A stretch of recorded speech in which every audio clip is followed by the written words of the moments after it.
தமிழ் உறவுகளுக்கு வணக்கம். இன்று நம்மோடு இணைப்பில் இருப்பவர் the top political analyst from Ramanathapuram mister வெள்ளை பாண்டியன். வணக்கம் சார், எப்படி இருக்கீங்க? சார் வணக்கம். நேயர்கள் அனைவருக்கும் வணக்கம். நல்லா இருக்கேன், மகிழ்ச்சியாகவும் இருக்கேன். மகிழ்ச்சியாகவும் இருக்கீங்க தெரியுது. முதல் மகிழ்ச்சிக்கு காரணம் வந்து மகாராஷ்டிரால அமோக வெற்றி பிஜேபி. கண்டிப்பா பிஜேபியின் செல்ல பிள்ளை வேற நீங்க. பிஜேபியினுடைய ஆதரவாளர். சரி, பிஜேபியின் ஆதரவாளர். சோ எப்படி பாக்குறீங்க முதல் கட்டமா? ஆனா ஜார்க்கண்ட்ல தோல்வியாச்சே, அதை எப்படி பார்க்க வேண்டியதா இருக்கு? இந்தியா முழுவதும் பரபரப்பான அரசியல் சூழ்நிலையில் குறிப்பாக மகாராஷ்டிரா மாநிலத்திலே ஆளும் பிஜேபியை வீழ்த்த வேண்டும், அங்கு மீண்டும் ராகுல் காந்தியினுடைய பிரச்சாரத்தினால் அங்கு காங்கிரஸ் ஆட்சி மலரும் என தமிழக ஊடகங்கள் ஒரு பொய்யான பிரச்சாரத்தை முன்வைத்து பரப்பிக் கொண்டிருந்தார்கள். குறிப்பாக மகாராஷ்டிரா மாநில தேர்தல் நிலவரம் என்ன அப்படிங்கிறத பற்றி நான் கடந்த இந்த தேர்தல் நாமினேஷன்ல தொடங்கி தேர்தல் பிரச்சாரத்திலிருந்து அங்கு தமிழராக போட்டியிடும் கேப்டன் தமிழ்ச்செல்வன் அவருடைய தொகுதி நிலவரத்தையும் மகாராஷ்டிரா மாநிலத்தில் வெற்றி வாய்ப்பு எப்படி இருக்கிறது என்பதை மகாராஷ்டிரா மாநிலத்தில் இருக்கக்கூடிய தமிழர்களிடம் நான் தினந்தோறும் தொலைபேசி வாயிலாகவும் வாட்ஸ்அப் வாயிலாகவும் பேசி கொண்டிருந்தேன். அதன் அடிப்படையிலே அவர்கள் சொன்ன விஷயம் என்னவென்றால், இன்று சிவசேனா கட்சி என்பது மகாராஷ்டிராவில், அதாவது மும்பை அந்த மெயின் நகரில் வந்து சிவசேனாவுக்கு செல்வாக்கு இருக்கிறது. ஆனால் மகாராஷ்டிரா மாநிலத்துக்கு வெளிப்பகுதியிலே ஏக்நாத் ஷிண்டே தான் இப்ப சிவசேனா ஆயிட்டாரு. ஆமா, சிவசேனா உத்தவ் தாக்கரேக்கு வந்து உள்ள செல்வாக்கு இருக்கு, ஆனா வெளியே வந்து ஏகநாத் ஷிண்டேக்கு ஒரு மிகப்பெரிய செல்வாக்கு இருக்கு அப்படின்னு சொன்னாங்க. அப்படி இருக்கும் சூழ்நிலையிலே ஆளும் பிஜேபி வந்து 132 இடங்களை தனிப்பெரும்பான்மையுடன் கைப்பற்றி இருக்கிறது. அதுபோல ஏகநாத் ஷிண்டே தலைமையிலான சிவசேனா 57 தொகுதிகளிலும், தேசியவாத காங்கிரஸ் அஜித் பவார் அவர்கள் தலைமையான தொகுதியில் வந்து 41 தொகுதிகளும் பெற்றிருக்கிறது. இது ஒரு தனி பெரும்பான்மையாக 200க்கும் மேற்பட்ட, அதாவது 220க்கும் மேற்பட்ட தொகுதிகளை தனி பெரும்பான்மையுடன் பாரதிய ஜனதா வென்றிருக்கிறது. அதுபோல இந்த வெற்றி என்பது ஒட்டுமொத்த இந்தியாவே திரும்பி பார்க்கக்கூடிய ஒரு தொகுதி. ஏனென்றால் மகாராஷ்டிரா சட்டமன்றம் என்பது ஒரு 288 சட்டமன்ற தொகுதிகளை உள்ளடக்கியது, ஒரு மிகப்பெரிய மாநிலம். அங்கு மிகப்பெரிய அரசியல் சூழ்நிலை. குறிப்பாக சொல்ல போனா இந்தியா கூட்டணி வந்து காங்கிரஸ், உத்தவ் தாக்கரே, சரத்பவார் தலைமையிலான தேசியவாத காங்கிரஸ், அதாவது ஒரு கட்சியிலே 2 பிரிவு, அதை வச்சுதான் அந்த மாநிலத்துடைய தேர்தல் வந்து அமைந்தது. மீண்டும் பாரதிய ஜனதா மகா யுவதி வந்து அந்த மாநில மக்களுக்கு மிகப்பெரிய அளவுல கை கொடுத்திருக்கு. குறிப்பாக ஏகநாத் ஷிண்டே வந்து எந்த சூழ்நிலையில அந்த மாநிலத்துக்கு முதலமைச்சர் ஆனார் அப்படிங்கிறது ஒட்டுமொத்த மக்களுக்கும் மீடியாக்களுக்கும் தெரியும். ஆனா அவர் அந்த பதவியை வந்து சரியான முறையில பயன்படுத்தி அந்த மக்களுக்கு நல்லது செய்திருக்கிறார். அந்த மக்களுக்கு ஒரு நல்லது செய்ய போய் தான் அந்த மகா யுவதி என்ற அந்த பிரச்சாரமும் தேர்தல் பிரச்சாரமும் அந்த ஒட்டுமொத்த மராட்டிய மக்களுக்கு ஒரு மிகப்பெரிய வெற்றி வாய்ப்பை இன்று பாரத பிரதமர் மோடிக்கு அவர்களுக்கு காணிக்கை செலுத்தியிருக்கின்றார்கள் என்றுதான் கூற வேண்டும். அதே போல இந்த அளவுக்கு ஒரு பெரிய வெற்றி பெறும்னு அவங்க வந்து எதிர்பார்த்திருப்பாங்கன்னு நீங்க நினைக்கிறீங்க? ஆமா. இல்ல, ஊடகத்திலேயே பல பேச்சாளர்கள் என்ன சொல்றாங்க, மகாராஷ்டிராவில் மீண்டும் பிஜேபி ஆட்சியா அப்படின்னு சொல்லி இன்னைக்கு தமிழ்நாட்டில் இருக்கக்கூடிய அந்த திமுக இந்தியா கூட்டணிக்கு சேர்ந்த கட்சியினருக்கெல்லாம் ஹார்ட் அட்டாக், அப்படித்தான் சொல்லணும், ஹார்ட் அட்டாக் வர்ற அளவுக்கு ஒரு மிகப்பெரிய மரண அடியை அந்த மராட்டிய மாநில மக்கள் இந்த தேர்தலில் கொடுத்திருக்கிறார்கள் என்றுதான் சொல்ல வேண்டும். அதே போல தமிழர்கள் அதிகம் வசிக்கும் போதையான சியன் கோலிவாடா அப்படிங்கிறது ஒரு மிகப்பெரிய தொகுதி. அது தாராவி அதை சார்ந்த ஒரு தொகுதி. தமிழர்கள் அதிகம் வசிக்கக்கூடிய ஒரு பகுதியில வந்து ஒரு தமிழர் தொடர்ந்து 3 முறை, குறிப்பாக தமிழ்நாட்டிலே புதுக்கோட்டை மாவட்டம் பீலா விடுதி என்ற கிராமத்தில் பிறந்தவர். மும்பையிலே ஒரு சாதாரண ஒரு கூலி தொழிலாளியாக தொடங்கி இன்று மராட்டிய மண்ணிலே பாட்ஷா அப்படிங்கிற மாதிரி ஒரு மிகப்பெரிய தலைவரா கேப்டன் தமிழ்ச்செல்வன் என்பவர் 3 முறை சட்டமன்ற உறுப்பினராக தேர்வு செய்யப்பட்டிருக்கிறார். குறிப்பாக இந்த சட்டமன்ற தேர்தலில் வெற்றி பெற்று மராட்டியாவில் ஒரு முதல் தமிழ் அமைச்சராகவும் பதவி ஏற்பார் என அரசியல் வட்டாரங்கள் கூறி வருகிறார்கள். தேவேந்திர பட்டீஸ்க்கும், அதாவது மராட்டிய மாநில முன்னாள் முதலமைச்சர் அவர்களுக்கும் கேப்டன் தமிழ்செல்வத்துக்கும் ஒரு மிகப்பெரிய நெருக்கம் ஏற்படுகிறது.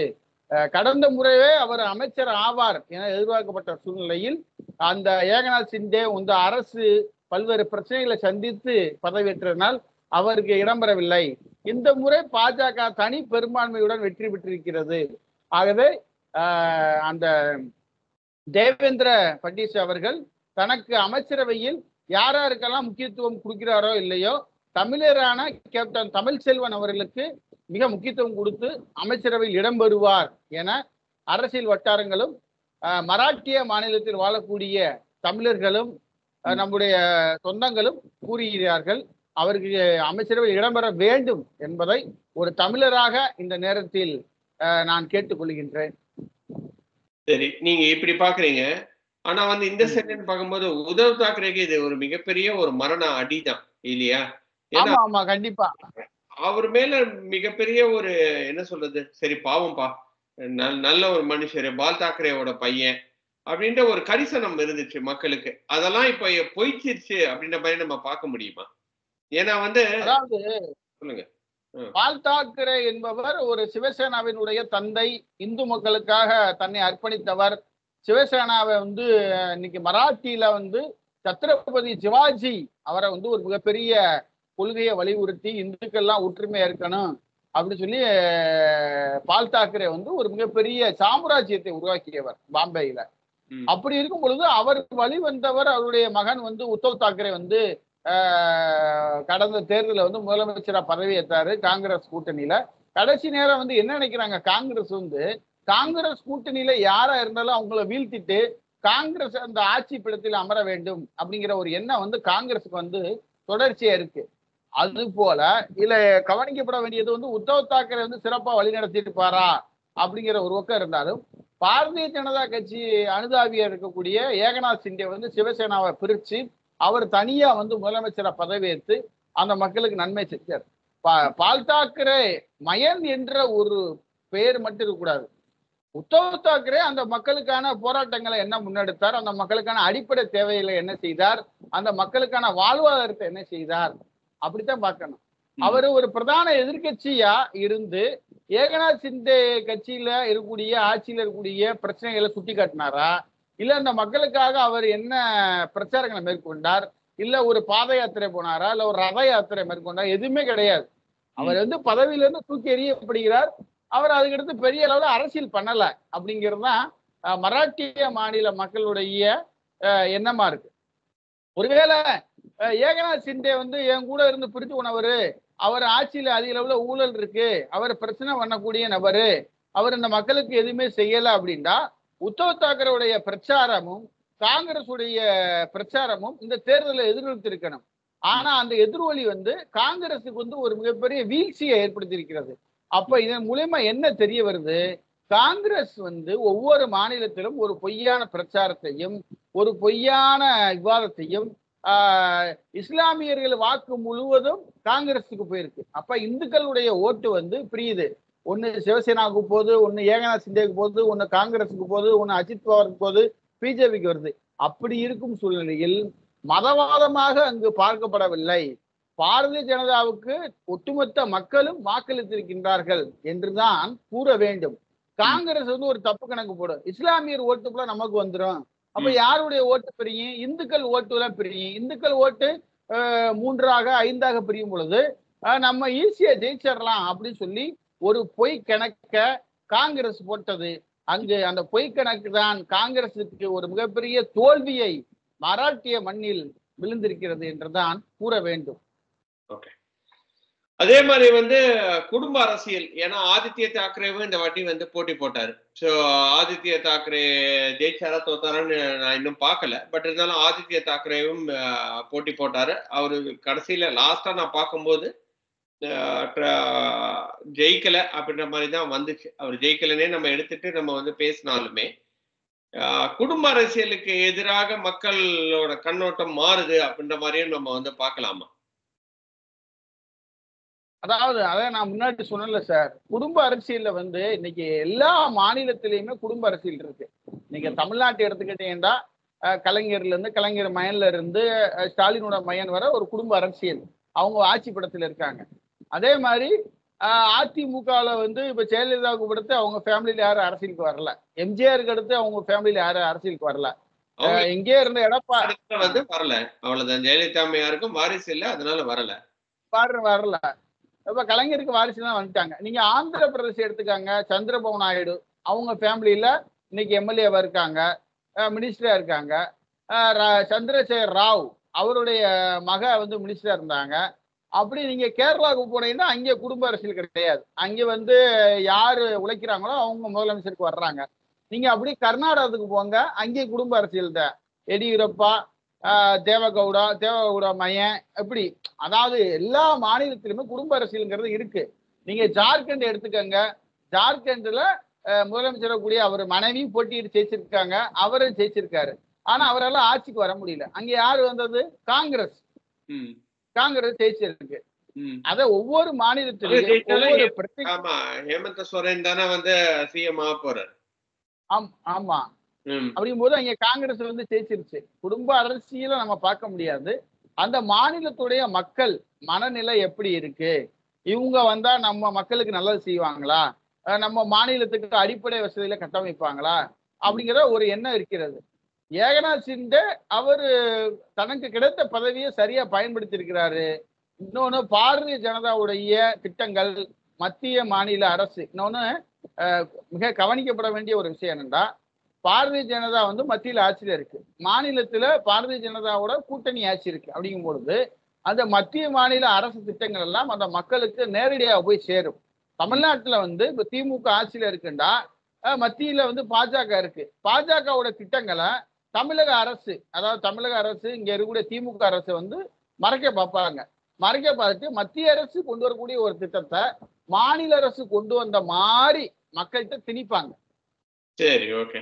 அப்ப திணிக்கும் போது என்ன பண்ணுவாங்க, ஒரே திட்டத்தை மாநில அரசு ஒரு திட்டம் செயல்படுத்தும், மத்திய அரசு ஒரு திட்டம் நடைமுறையில இருக்கும். இப்படித்தான் அனைத்து துறையிலுமே இருக்கு. இன்னைக்கு இருக்கக்கூடிய சமூக நலத்துறையா இருக்கட்டும், கூட்டுறவுத்துறையா இருக்கட்டும், வருவாய்த்துறையா இருக்கட்டும், பள்ளி கல்வித்துறையா இருக்கட்டும், எல்லா துறையிலுமே மத்திய அரசு திட்டத்தை ஒண்ணு கொண்டு வந்தா மாநில அரசு ஒரு ஸ்பெஷல் ஸ்கீமை கொண்டு வரும். இதுதான் நடைமுறையில இருக்கு. மகாராஷ்டிராவில் அந்த பிரச்சனை இல்லை. பாஜக அரசு என்ன கொண்டு வருதோ அதை மாநில அரசு முழுமையை செயல்படுத்தும். அப்படிங்கும் பொழுது அந்த மக்களுக்கு தேவையான உள்கட்டமைப்பு வசதி, குடிநீர் வசதி, கழிப்பறை வசதி, கல்வி வசதி, அடிப்படை வசதி, போக்குவரத்து, டிரான்ஸ்போர்ட் எல்லாமே கிடைச்சிருது. அப்ப அவங்க என்ன விரும்புறாங்க, மத்தியில் இருக்கக்கூடிய அரசு மாநிலத்திலும் ஆட்சி செய்தால் மக்களுக்கு கிடைக்கக்கூடிய திட்டங்கள் சரியான முறையில் கிடைக்கும். அதனால மீண்டும் பிஜேபி ஆட்சிக்கு வர்றதுல அவங்களுக்கு மாற்று கருத்து இல்லை. பிஜேபி ஆட்சிக்கு வந்தா இன்னும் இந்த மத்திய அரசு எத்தனை முறை ஆட்சியில் இருந்தாலும் இப்ப 2024 இருந்து இன்னும் ஒரு 5 ஆண்டுகள் நம்ம மக்களுக்கு நல்லது கிடைக்கும். அப்படிங்கிறதுனால மீண்டும் பிஜேபிக்கு அந்த மக்கள் வாய்ப்பளித்திருக்கிறார்கள். அதனை பிஜேபி மீண்டும் பயன்படுத்தினால் இன்னும் அடுத்த சட்டமன்ற தேர்தலிலும் அவர்களுக்கான வெற்றி வாய்ப்பை உறுதி செய்ய முடியும் அப்படிங்கிறது என்னுடைய கருத்து. அதே மாதிரி வந்து இன்னைக்கு யார் வந்து மகாராஷ்டிராவோட முதலமைச்சரா இருக்க போறாங்க? ஏன்னா வந்து பிஜேபி தனிப்பெரும் கட்சியா வந்துருச்சு. சோ ஃபட்னாவிஸ் வருவாரா, இல்ல ஏக்நாத் ஷிண்டே வருவாரா, இல்ல அஜித் பவார் வருவாரா, இல்லாட்டா ரொட்டேஷன்ல வருமா? நீங்க எப்படி பாக்குறீங்க? அதாவது பிஜேபி வந்து தனிப்பெருமையான இதுல வந்து ஜெயிச்சிருக்காங்க. அதனால தேவேந்திர பட்னீஸ் தான் மீண்டும் முதல்வராக வருவார் என்ற அரசியல் வட்டாரங்கள் புரிந்து வருகிறார்கள். குறிப்பாக அஜித் பவார், ஏக்நாத் ஷிண்டே ஒரு மராத்தியனை தானே வந்து மகாராஷ்டிரா விரும்பும். அது இல்லாம திருப்பி ஃபட்னாவிஸ் எப்படி கொண்டு வந்தா அது எப்படி வேலைக்கு ஆகும்? அதை எப்படி பாக்குறீங்க? ஏக்நாத் ஷிண்டேக்கு வந்து கடந்த முறை விட்டு கொடுத்தோம், அவருக்கான பதவியில நல்லா இது பண்ணாரு. இப்ப அவருக்கு இப்ப பிஜேபி வந்து தனிப்பெரும்பான்மையோட ஜெயிச்சிருக்கு. நாங்க ஏகநாத் ஷிண்டேக்கு ஒரு துணை முதலமைச்சர் தர்றோம், அஜித் பவாருக்கும் துணை முதலமைச்சர். அதுபோல பாஜகவுல நட்சத்திர வேட்பாளர்கள் என்று சொல்லக்கூடியவர்களுக்கெல்லாம் அமைச்சர் பதவிகள் கொடுக்கப்பட வேண்டும், கட்சிக்காக உழைத்தவர்கள். அதுபோல ஏகநாத் சிண்டேக்கும் நல்ல இலாக்காக்கள் கொடுத்து அமைச்சரவையில் சேர்க்கப்படலாம். அஜித் பவாருக்கும் நல்ல இலாக்காக்கள் கொடுத்து அமைச்சரவையில் சேர்க்கப்படலாம் என்றுதான் கூறி வருகின்றார்கள். ஏகநாத் சிண்டே அவர்களிடம் பத்திரிகையாளர்கள் கேட்ட கேள்விக்கு அவர் என்ன சொன்னார்?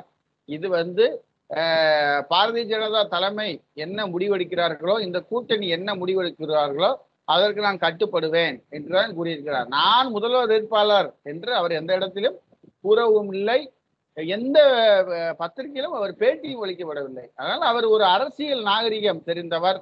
அவர் இந்த முறை தேவேந்திர பட்னீஸ் முதலமைச்சராக தேர்வு செய்யப்பட்டாலும் அதை மனப்பூர்வமாக ஏற்றுக்கொள்வார் என்ற மனநிலையில் தான் இருக்கின்றார்.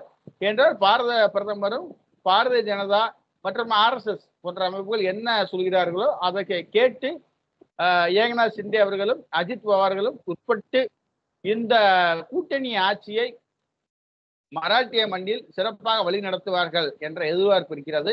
அதே வேளையிலே 3 முறை சட்டமன்ற தேர்தலில் போட்டியிட்டு வெற்றி பெற்ற தமிழரான கேப்டன் தமிழ்ச்செல்வன் அவர்களுக்கு அங்கீகாரம் அளிக்கும் வகையிலே அமைச்சரவையில் அவருக்கும் ஒரு இடம் பெற வேண்டும் என்பதை இந்த நேரத்தில் ஒட்டுமொத்த உலக தமிழர்களின் சார்பாக மத்திய அரசுக்கும் மராட்டிய அரசுக்கும் கோரிக்கையாக வைக்கின்றேன்.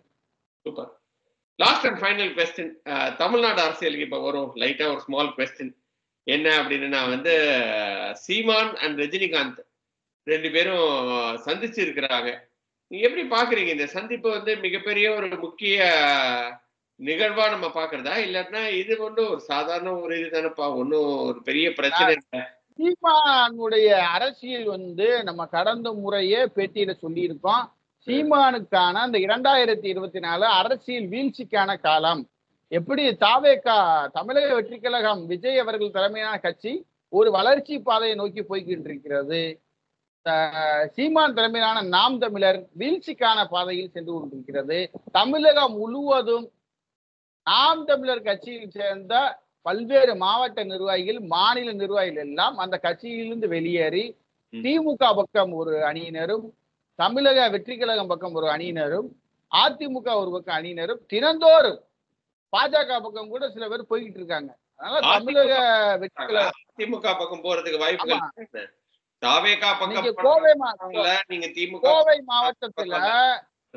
கோவை மாவட்டம் கொங்கு பகுதியில நாம் தமிழருடைய மாவட்ட தலைவர் பேட்டி கொடுத்திருக்காரு. என்ன பேட்டி கொடுத்திருக்காரு? நேற்று பத்திரிகையாளர் சந்திப்பில திமுக நல்லாட்சி செய்து, திமுகவுடைய ஆட்சி சிறப்பாக இருக்கிறது, மக்களுக்கான பாதுகாப்பு அளிக்குது, அதனால நாங்க நாம் தமிழர் கட்சியிலிருந்து விலகி திமுக சேர்றோம் அப்படி சொல்லி திமுக பக்கம் போறாங்க. ராஜீவ்காந்தி திமுகவுக்கு போயிருக்காரு, கல்யாண சுந்தரம் அதிமுகவுக்கு போயிருக்காரு. அதனால அந்தந்த மாவட்ட நிர்வாகிகளுக்கு என்ன மனநிலை இருக்கோ, அவங்களுக்கு தேவையான ஆதரவுல யாரு பச்சை கொடி காமிக்கிறாங்களோ அந்த பக்கம் நாம் தமிழர் கட்சியில இருந்து போயிட்டே இருக்காங்க. அரசியல்ல பாத்தீங்கன்னா ரஜினிகாந்த் ஒரு மிகப்பெரிய தோல்வி சந்தித்தவர். அவருக்கும் அரசியலுக்கும் ஆகாது.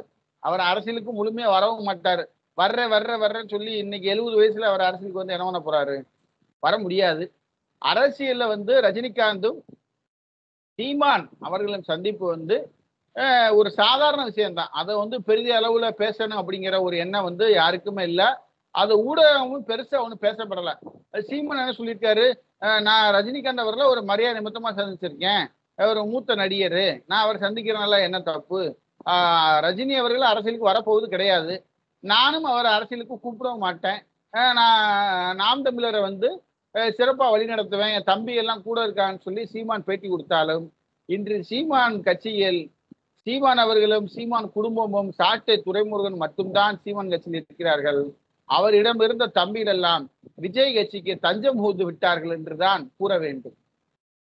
ஓகே, அப்படின்னா இது இந்த நிகழ்ச்சிக்கு ஒன்றும் ஒரு பெரிய முக்கியத்துவம் கொடுக்க தேவையில்லை. எந்த ஒரு அரசியல் அங்கீகாரம் அரசியல்ல ரஜினிகாந்த் நிறைய பேர் சொல்றாங்கப்பா, ரஜினிகாந்த் மறைமுகமா சீமானுக்கு ஆதரவு தெரிவிச்சிருக்கிறாருப்பா அப்படின்ற மாதிரி சொல்றவங்களுக்கு நீங்க என்ன சொல்லுவீங்க? ரஜினிகாந்த் மறைமுகமா பாரதிய ஜனதாவைத்தான் ஆதரிப்பாரை தவிர ஒருபோதும் சீமானை ஆதரிக்க மாட்டார். அவர் அரசியல் மேடைக்கு ஒருவேளை முதலமைச்சர் ஸ்டாலின் தலைமையில் ஒரு மேடையில் பங்கேற்றால் அவர் ஸ்டாலினை புகழ்ந்து பேசுவார். இல்ல பிரதமர் தலைமையிலான ஒரு மேடையில் ரஜினி அமர்ந்தால் அங்கு பிரதமரை புகழ்ந்து பேசுவார். மேடைக்கு தகுந்தது போல் அரசியல் பேசக்கூடியவர் தான் ரஜினிகாந்த். அதை தவிர்த்து சீமானுக்கோ விஜய்க்கோ அவர் எந்த விதமான ஆதரவையும் தரமாட்டார்.